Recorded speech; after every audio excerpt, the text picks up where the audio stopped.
If you're looking for a great book to read this weekend, Typhoon Coast by Mark Clifford. It's a great read. It's a local author. He's based out of San Francisco, and I served with this guy. He was a staff sergeant when I was a lowly old lance corporal, and back then he was a god. And when we went to Okinawa for Desert Storm, he went down to the Philippines to help with Mount Pinatubo. He took people and rendered aid for them and all that stuff. But he's a great guy. He's a retired police officer, and he wrote this book. And if you want to read it, Typhoon Coast, you can get it on Amazon, and he's local, so you can get it autographed. How long can I take to use Proposition 19 after I sell my house? Let's get into that really quick.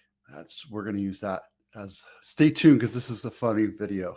Your little final thought for the weekend. Proposition 19 took over Proposition 60 and 90 a few years ago, and the whole idea was allows you to transfer your tax base after you're 55 and other reasons over to another property. So if you bought a house for $50,000 and now it's worth $2 million, you can transfer that tax base all the way over to your new property, which could be like $6,000 a year instead of $1 million, be about $20,000 a year. Yeah, it's crazy. So your Proposition 19 is good. It's not as great as Proposition 60, but if you sell your property and it takes you a while to find that next property, how long do you have to use it? It's 2 years. You get 2 years to transfer the tax. So let's say you sell your house and move to Idaho or Texas or Chicago. You can use Proposition 19 to bring that tax basis back to the new property you're buying. Now, the negatives is if you leave for 2 years and you come back and it goes up 8% per year while you're buying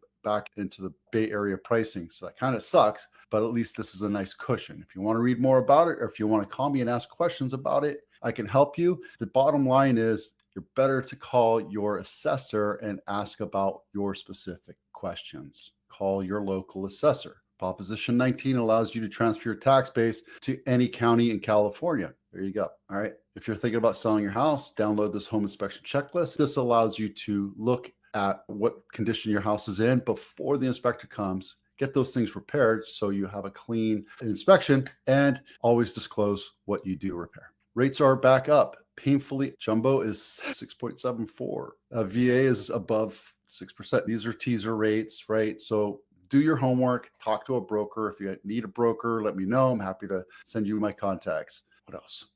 What you get for $2 million. This is in Almaden, and it's right off of Paseos Los Cerritos, which is a filter street. It's not a busy street. It's a nice split level. It's a 4-bedroom, 2.5 bath, 2,000 square feet, built in 1972 on an almost 9,000 square foot lot. That means it's a pretty big lot. I was looking at buying a house like this before I bought this one in Almaden, except for the neighbors across the street were pretty loud and rowdy, so I decided against it. I wish I did. However, the fates were in it. That house actually burnt down a couple years after we bought this house, so glad that didn't happen. This house is beautiful. It's completely turnkey. I sold a house over near Cupertino earlier this year, and it's a really pretty house, and it's nicely set up, except for the bathroom's dated. But look at that nice backyard. Got a nice little pool. If you're interested in learning more, please give me a call. What you get for $1 million in Santa Clara County. This is in Morgan Hill, on the east side of Morgan Hill, up by Holiday Estates, or Jackson Oaks, they call it as well. And yep, not my listing. This is Dunn Ave, 3-bedroom, 2-bath, 1,650 square feet, built in 1979. Let's take a look at the pictures. I don't really care for the splotchy stucco. Nice kitchen. It looks a little small, but it's a smaller house, so there you go. And it's more ranch, so you're not going to get a huge kitchen anyway. Everything is nicely updated except for that patchwork stucco. I'd get rid of that. And here's a positive / negative. Your backyard is a hill, so you have a retaining wall to deal with. And it looks like they just recently fixed that. You have a nice backyard. You have a detached garage, and I don't know how this would work. I'd probably tear this whole hill out so I have more backyard, but looks like the property line is right there, so there's not much you can do about it. Oh, this is a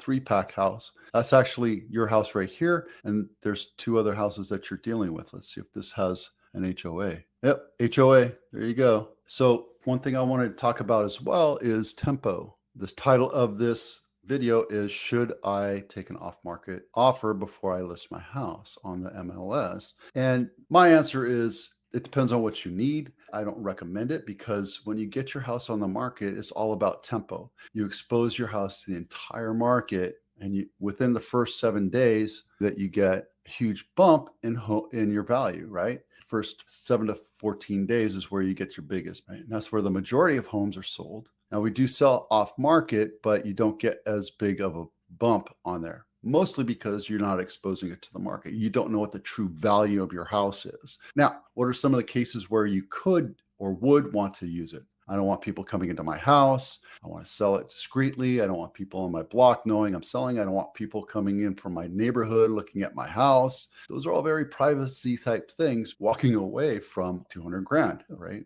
Yeah, 15%, which is about 200 grand difference at 1.4. Now, what happens if your house is worth 0.5 million? That's $375,000 you're walking away from, right? Now, I'm not suggesting what you should do, just telling you these are the facts for this market. Now, and these are for January 1st to July 30th this year. I have not updated it, but just be careful that you know that. And I want to leave you with this video because I thought it was charming. One of my Marines that I know from the service, when I was a staff sergeant, he was a lance corporal. I got out and he retired as a gunnery sergeant. He just sent me this video. I want to share it with you because it's very telling on how not only the military works, but how sometimes the government works. I adopted La Colina Park, which is right down the street from me. I'm there every day, cleaning up, talking to people.